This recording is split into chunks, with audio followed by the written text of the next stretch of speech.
Went to A&E on Friday. I was diagnosed with cellulitis with some abrasions to the lower leg, which have caused infection.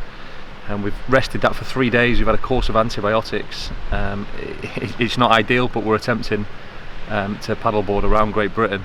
So it's not the perfect conditions, of course, but we're going to get back on the water. We're going to give it a go. We've taped it up, we've waterproofed it, and hopefully it's going to hold out okay.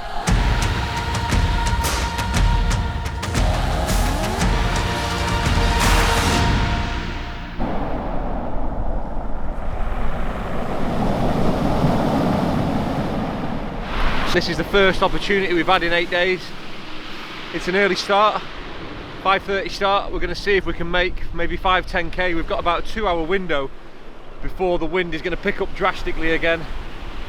So we're going to try and make hay, even though the sun's not shining.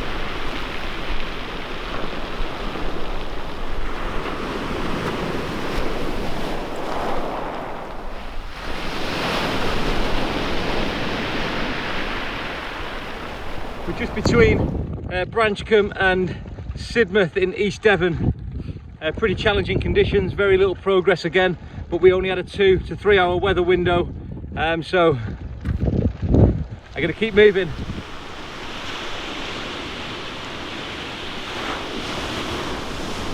That was one of the toughest bits of paddling I've done yet. It was one of the shortest distances. We've waited 8 days to get round there, and it was like paddling through treacle. It doesn't look that rough, but underneath, against the wind, and then now the tide's changed, that was a serious paddle. But we're back in the game. 8k, we've got out of Seaton. It was lovely to be in Seaton, but I'm glad to move on.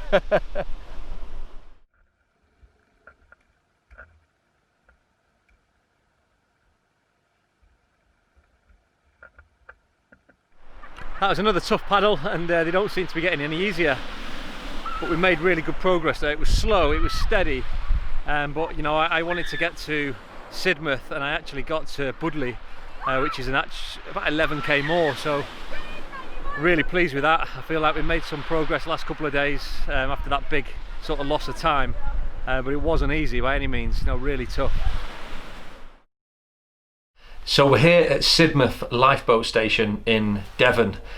I really wanted to highlight the great work of not only the RNLI, who we've talked about a lot on the Great British Paddle, but also the independent lifeboat stations. There are many of them across Great Britain, but this one here in Sidmouth has allowed us to come inside. They've shown us their boats, their equipment, and it's really interesting because, as you will know, lots of people are visiting the seaside, perhaps more than ever before at the moment because of the COVID-19 crisis.